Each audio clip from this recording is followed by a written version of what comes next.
مولاي صل وسلم دائما أبدا على حبيبك خير الخلق كلهم. مولاي صل وسلم دائما أبدا على. بسم الله الرحمن الرحيم. الحمد لله رب العالمين، والصلاة والسلام على رسوله الكريم محمد وعلى آله وصحبه أجمعين. أما بعد. My respected sisters and brothers, Assalamu alaikum wa rahmatullahi wa barakatuhu. On this 14th day of Ramadan, I pray to Allah subhanahu wa ta'ala to accept from us our fasting, our prayers, and our good deeds, inshaAllah. We will start off our program today by the Quranic recitation by Qari Abdurrahman Himsi of Juz' 15, Surah Al-Isra, verses 1 through 27. That will be followed by a small reflection on Juz' 15 by our Shaykh Saeed Saduq. And lastly, the main topic of today is Khushu' in Salah by Shaykh Khalid Bahijri. أعوذ بالله من الشيطان الرجيم. بسم الله الرحمن الرحيم. سبحان الذي أسرى بعبده ليلا من المسجد الحرام إلى المسجد الأقصى الذي باركنا حوله لنريه من آياتنا إنه هو السميع البصير. وآتينا موسى الكتاب وجعلناه هدى لبني إسرائيل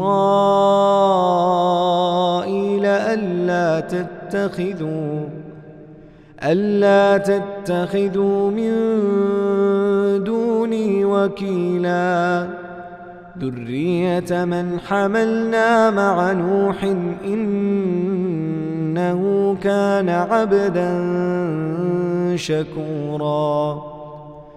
وقضينا إلى بني إسرائيل في الكتاب لتفسدن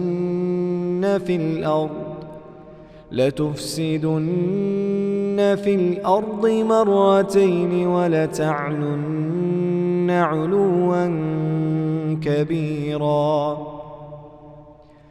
فإذا جاء وعد أولاهما بعثنا عليكم عبادا لنا أولي بأس شديد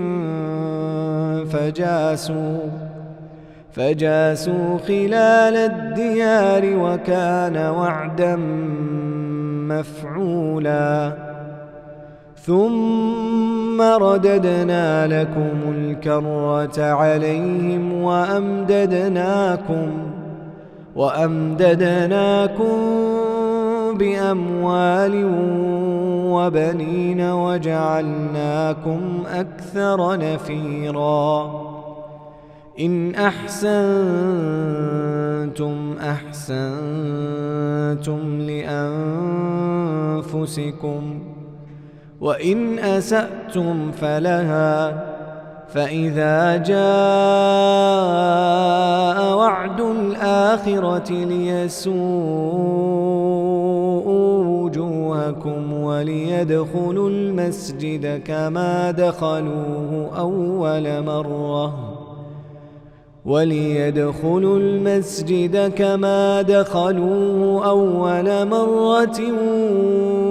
وليتبروا ما علوا تتبيرا. عسى ربكم أن يرحمكم وإن عدتم عدنا وجعلنا جهنم للكافرين حصيرا. إن هذا القرآن يهدي للتي هي أقوم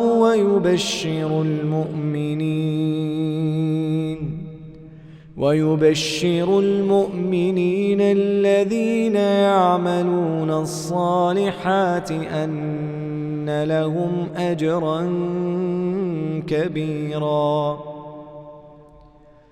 وأن الذين لا يؤمنون بالآخرة أعتدنا لهم عذابا أليما ويدع الإنسان بالشر دعاءه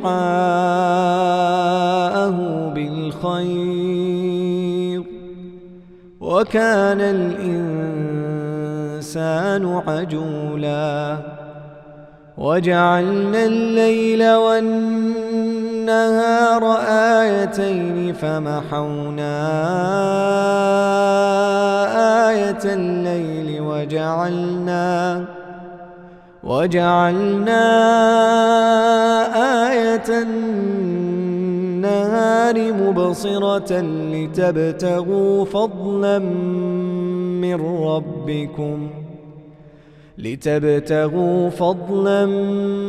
من ربكم ولتعلموا عدد السنين والحساب وكل شيء فصلناه تفصيلا وكل إنسان ألزمناه طائره في عنقه ونخرج له يوم القيامة كتابا يلقاه منشورا اقرأ كتابك كفى بنفسك اليوم عليك حسيبا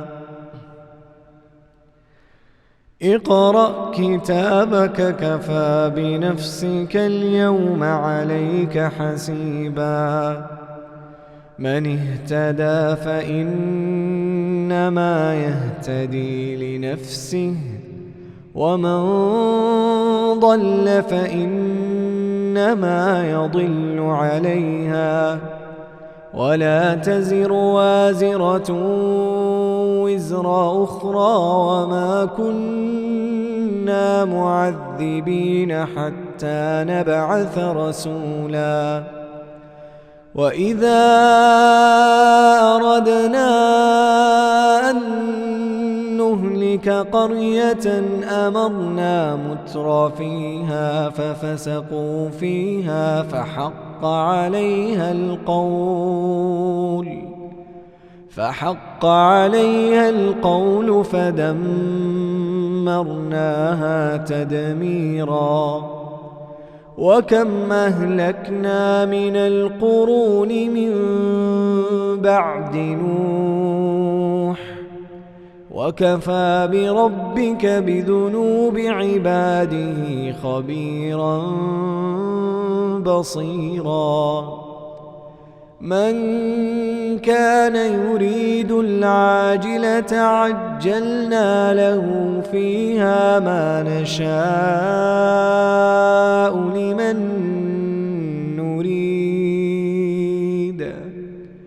ثم جعلنا له جهنم يصلاها مذموما مدحورا ومن أراد الآخرة وسعى لها سعيها وهو مؤمن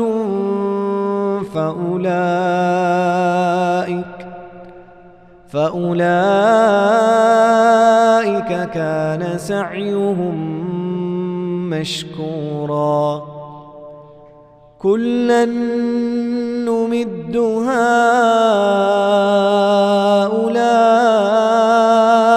وهؤلاء من عطاء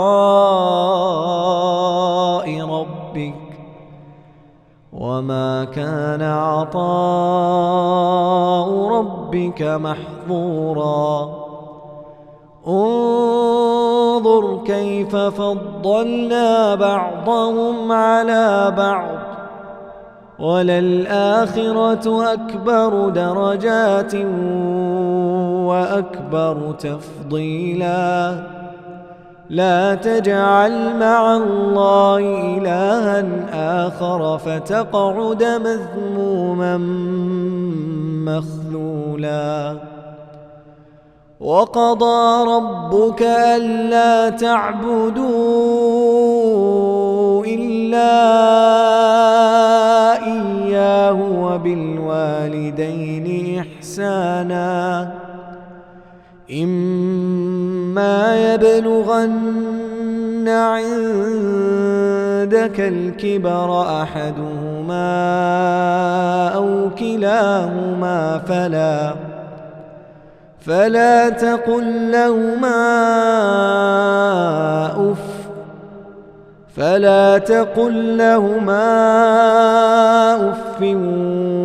ولا تنهرهما وقل لهما قولا كريما واخفض لهما جناح الذل من الرحمة وقل رب ارحمهما كما ربياني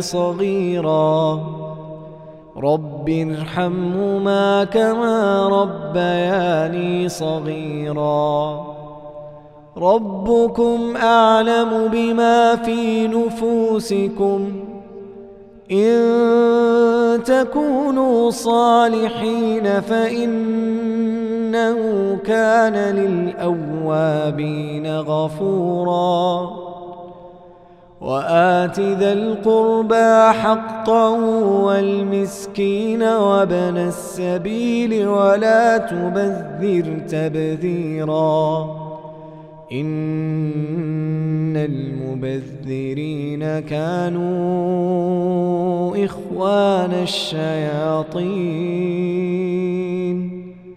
وكان الشيطان لربه كفورا. الحمد لله والصلاة والسلام على رسول الله وعلى آله وصحبه ومن والاه. Juz 15, chapter 15, and we have Surah Al-Isra and Surah Al-Kahf, ayah 74. Surah Al-Isra, it be named after that night journey that Allah subhanahu wa ta'ala took his Prophet sallallahu alayhi wa sallam and Al-Buraq, that special animal that Allah subhanahu wa ta'ala made it for him sallallahu alayhi wa sallam to go from Mecca to Jerusalem, then from there to the seven heavens. So Isra is mentioned as in this night journey. Al-Mi'raj, meaning going up to the heavens in Surah Al-Najm. And Allah started with سبحان الذي أسرى بعبده ليلا من المسجد الحرام إلى المسجد الأقصى الذي باركنا حوله لنريه من آياتنا إنه هو السميع البصير. Allah subhanahu wa ta'ala said, glory to him, Allah subhanahu wa ta'ala. He took his servant. And here the ulama, they said it was soul and a body both. It was no dream. It was actually physically he went sallallahu alayhi wa sallam. Even the period was very short, and that's also the power of Allah subhanahu wa ta'ala. It was in the night. So this journey, night journey, was for many reasons. Allah subhanahu wa ta'ala took him for the heart of his prophet.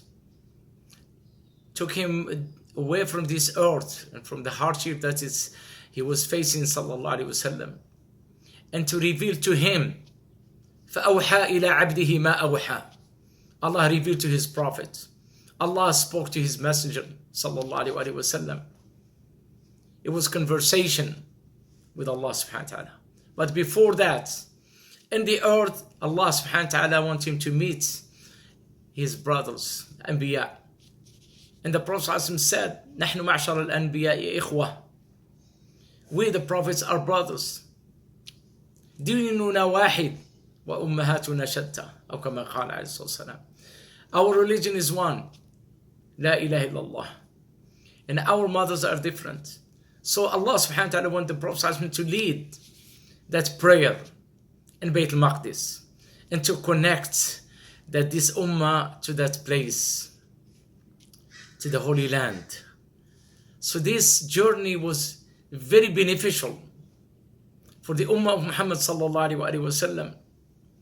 And as we know, that was Qibla, as we saw in Surah Al-Baqarah. قد نرى تقلب وجهك في السماء فلنولينك قبلة ترضاها. Sahaba used to pray toward the Bayt al-Maqdis. But Allah subhanahu wa ta'ala bless us with Baytullah al-Haram, Qibla Ibrahim alayhi salatu wassalam. So this journey was very beneficial. The bond between the Anbiya and the bond with the Ummah of Muhammad sallallahu alaihi wasallam to Bayt al-Maqdis. And also the revelation that Allah subhanahu wa ta'ala give special farida to Nabi sallallahu alaihi wasallam, the 5 prayers. It was in the heavens. Allah subhanahu wa ta'ala ordered Nabi sallallahu alaihi wasallam 50 times. And we know from the alhamdulillah, the tafsir and also the ahadith of Nabi sallallahu alaihi wasallam that Musa alayhi salam told the Prophet sallallahu alaihi wasallam, 50 is too much, your ummah cannot handle it. And he kept going till he made it 5, but Allah said 5 in the number, but 50 in the reward. One may ask, how will Nabi sallallahu alaihi wasallam met with the Anbiya and they are dead? That is among the ghaib, the unseen, that Allah subhanahu wa ta'ala ala kulli shay'in qadir. And as the Prophet sallallahu alaihi wasallam met with all of them when he was down in the earth and he led them in prayer, he met them again, some of them in the heavens. Everything is possible. إنما أمرنا إذا أردنا شيئا أن نقول له كن فيكون. Allah, if He wants something, He will say be, and it will be there. So this surah is a very amazing surah. In it is mentioned the Quran. That's the importance of the Quran. 11 times. And Allah subhanahu wa ta'ala says, إن هذا القرآن يهدي للتي هي أقوم ويبشر المؤمنين الذين يعملون الصالحات إلى آخر الآية. Allah said this Quran, He guides to the right path. This Quran guides us to the right path. So I will stop here, inshallah. I'll continue with the next session with some glimpses from Surah Al-Kahf, and we continue, inshallah. Jazakumullah khairan. Wassalamu alaikum wa rahmatullah. بسم الله الرحمن الرحيم الحمد لله رب العالمين والصلاة والسلام على رسول الله صلى الله عليه وسلم. اللهم يا ربي أكرمنا بنور الفهم وافتح علينا بمعرفة العلم وسهل أخلاقنا بالحلم واجعلنا ممن يستمعون القول فيتبعون أحسنه. اللهم آمين. My dear brothers and sisters, first of all, I would like to greet you, and inshallah Azza wa Jal, you are in the best state of health and most importantly, the best state of Iman. And we ask Allah subhanahu wa ta'ala to help us best worship Him in this month. I, inshallah Azza wa Jal, have prepared, inshallah, for you something to share with you on the topic of Khushu'. I'll be honest with you, this is one of the most difficult things to talk about because it's not something physical, it's something to do with the heart. And it's something that is challenging for all of us. All of us. Even the Sahaba radwanullahi alayhim used to say that this is challenging. But of course, people vary when it comes to Khushu', which is this idea that the heart is connected to Allah subhanahu wa ta'ala. Allah subhanahu wa ta'ala actually describes this in Surah Al-Hajj in a very beautiful way in verse 33, and then defines the term used for this in the ayah number 34. Allah subhanahu wa ta'ala says in Surah Al-Hajj, وَبَشِّرِ الْمُخْبِتِينَ. Give glad tidings to these mukhbitin. And what are these mukhbitin? Who are these people? الَّذِينَ إِذَا ذُكِرَ اللَّهُ وَجِلَتْ قُلُوبُهُم. These people that when Allah subhanahu wa ta'ala is mentioned or remembered, that their heart softens. So, this idea of softening of the heart is very critical in our deen.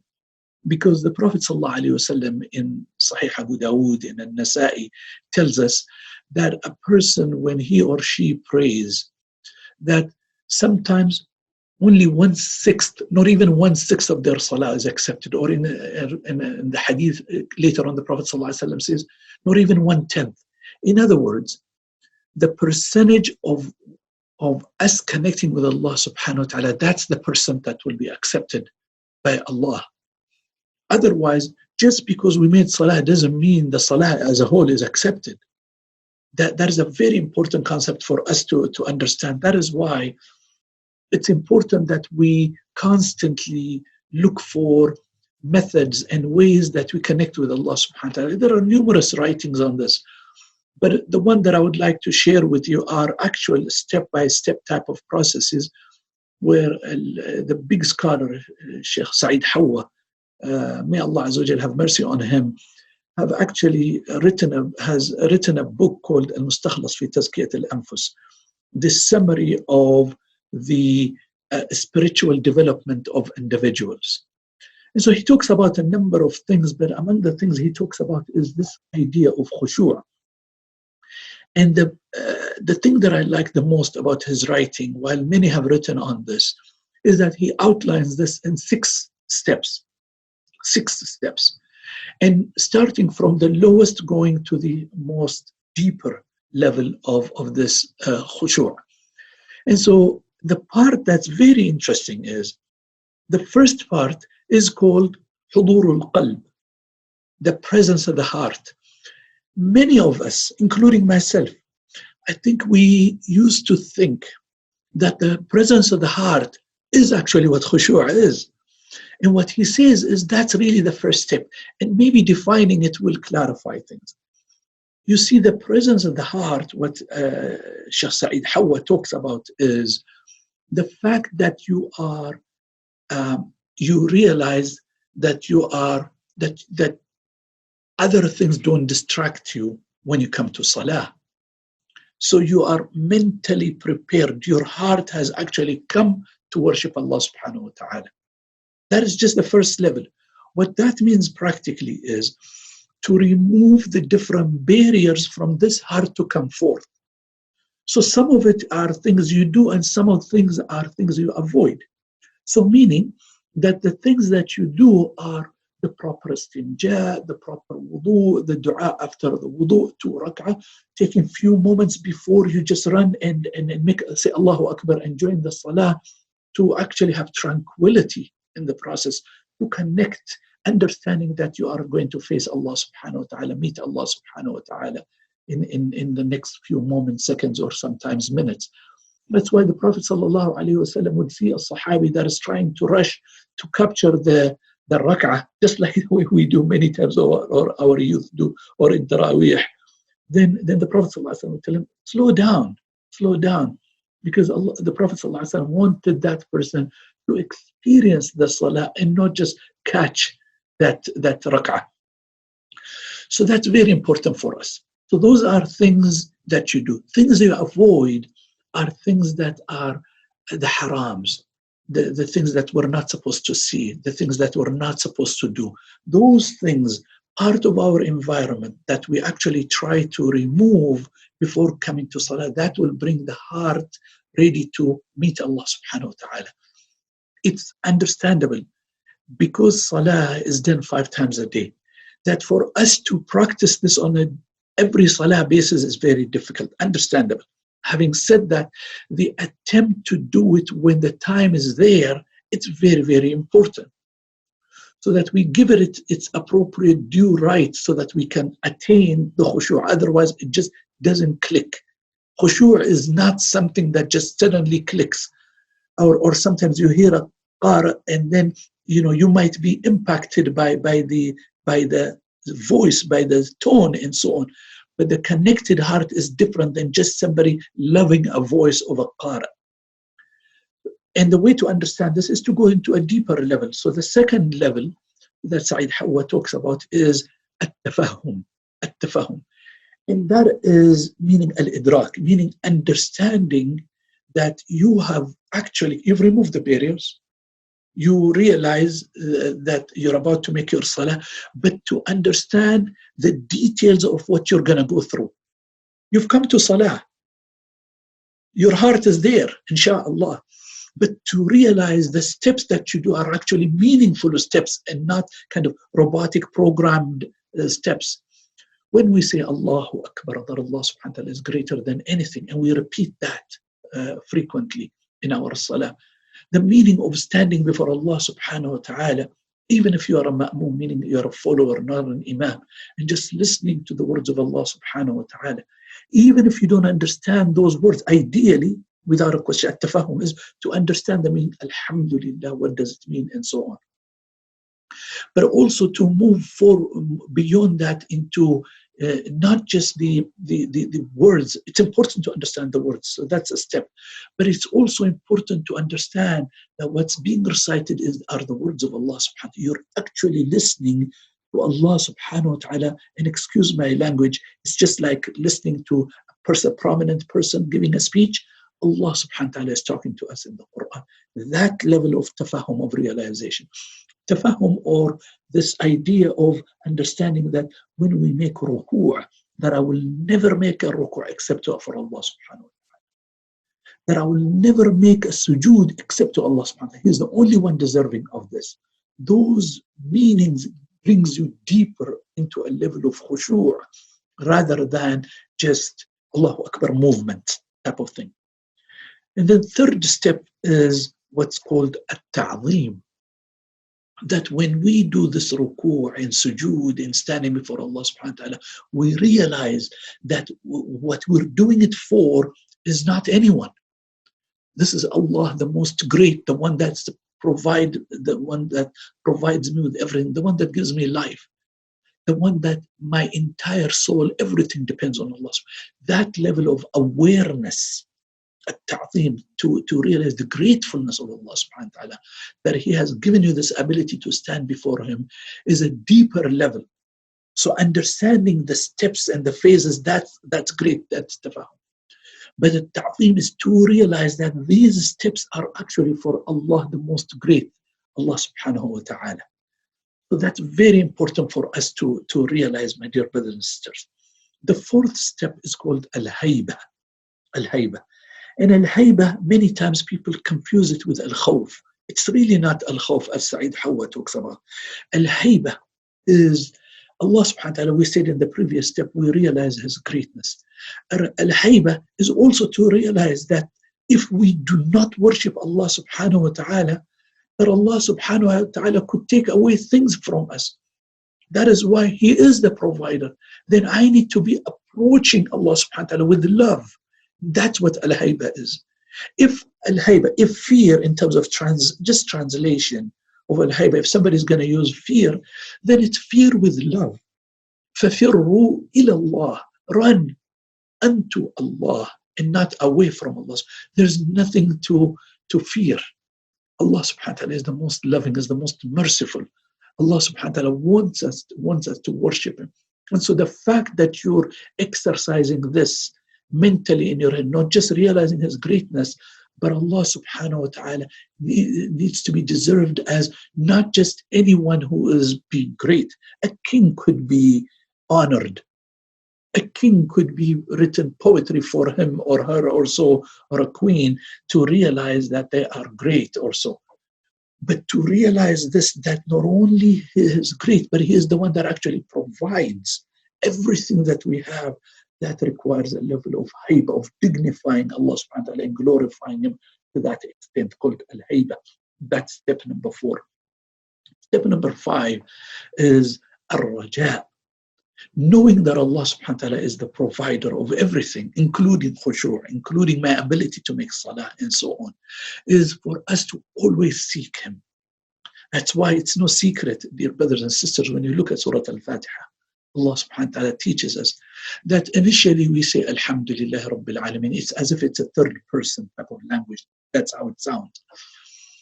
But later on, when Allah subhanahu wa ta'ala reaches the verses that tells us Iyyaka na'budu wa Iyyaka nasta'in, that to you it becomes directly we're conversing with Allah subhanahu wa ta'ala. You we seek, and it's you that we worship. So those, you, subhanAllah, I don't know if you're aware, But those terms, إياك, is not anywhere in the Quran except in Surah Al-Fatiha. The word nasta'een is nowhere in the Quran except in Surah Al-Fatiha, to indicate to us that this surah that we repeat 17 times a day, at least in our salawat, outside the sunnahs and all, just the basic thing 17 times, always tells us to seek Allah subhanahu wa ta'ala. That's why ar-raja is a tremendous meaning. That's why when we recite and we say, Iyaka na'budu wa Iyaka nasta'een, that we realize that this one, the Lord that we, Allah subhanahu, that we have glorified and we know provides, we actually seek Him to provide us. Seek Him to help us in terms of assistance in worship and assistance in our lively affairs. That's called ar-raja. And then the last one is al-haya.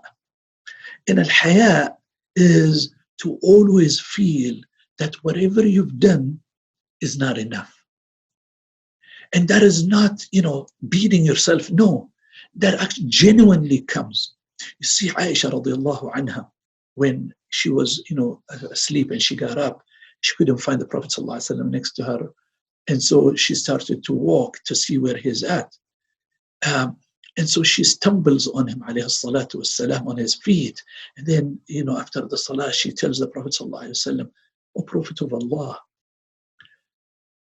Allah subhanahu wa ta'ala has forgiven you. Allah subhanahu wa ta'ala has granted you Jannah. Why do you constantly do this? Meaning the Qiyamul Layl. So the Prophet sallallahu alaihi wasallam says, أَفَلَا أَكُونُ عَبْدًا شَكُورًا. Prophet ﷺ is not talking about Jannah or hellfire or so, although of course we all seek Jannah. But it's really about the worship of Allah, the ubudiyyah, the sweetness of ibadah, the sweetness of worshipping Allah subhanahu wa ta'ala. That is al-haya, when you feel that whatever you've done, that you feel that there is a lot more to be done. That always puts a hunger, because if you feel you've reached the peak, then the only way to move is down, because it's very hard to keep on just a plateau, very hard. Therefore, it's always great to have a bigger target, a higher target, ar-raja. And then after that comes al-haya, that you feel it's not enough, therefore I'm going to push myself further. So those are the 6 steps. In summary, let me just go over them. Hudur al-qalb, presence of the heart. At-tafahum, understanding of what you're doing. At-ta'zeem, understanding the gratefulness of Allah subhanahu wa ta'ala. Al-hayba, realizing that Allah subhanahu wa ta'ala is the one, not only is great, but is the one that actually provides. So my entire self should be approaching Him.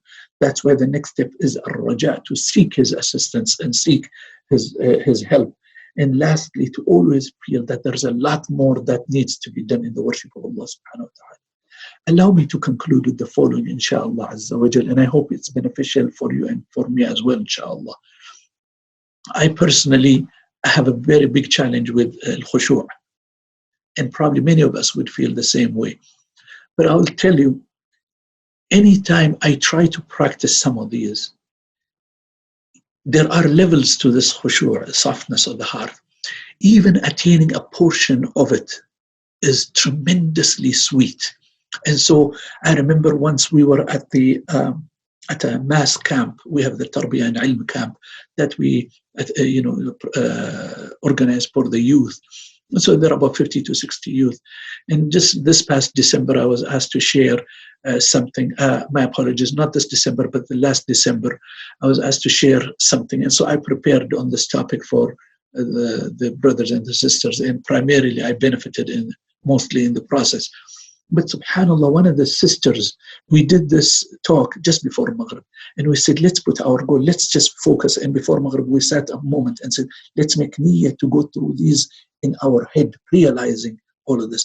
So that when we are in the salah, we almost don't feel the people around us. It's as if you're in a boat in the middle of the night when nobody else is there, and you're just simply seeking the assistance of Allah subhanahu wa ta'ala to find you a way. That's kind of the impression we gave. And so immediately after the salah, one of the sisters would get up and she said, this was the most salah that I have felt connected with Allah subhanahu wa ta'ala. This is a credit to Sheikh Saeed Hawa for the content that he has prepared. And inshallah, we ask Allah subhanahu wa ta'ala to help us practice.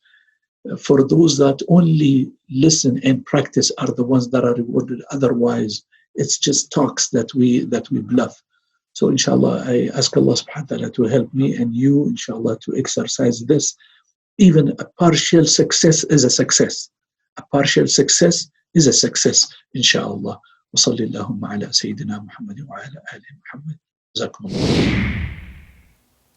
Jazakumullahu khairan to our Qari Abdul Rahman Himsi for the beautiful Quranic recitation, to our Sheikh Saeed Saduq and our Sheikh Khalid Bahijri for the great reminders. Remember to tune in every single day of Ramadan at 5 p.m. Pacific Standard Time on our website at www.eidunited.org. You can also watch us on our YouTube channel at Eid United. Subscribe and turn on your notification bell to get notification every single time our video premieres. In addition to our daily program, we have special Saturday sessions which include Sister Session, Islam in Spanish, and a live youth session with Sheikh Ahmed Billu, which is followed by a Q&A session.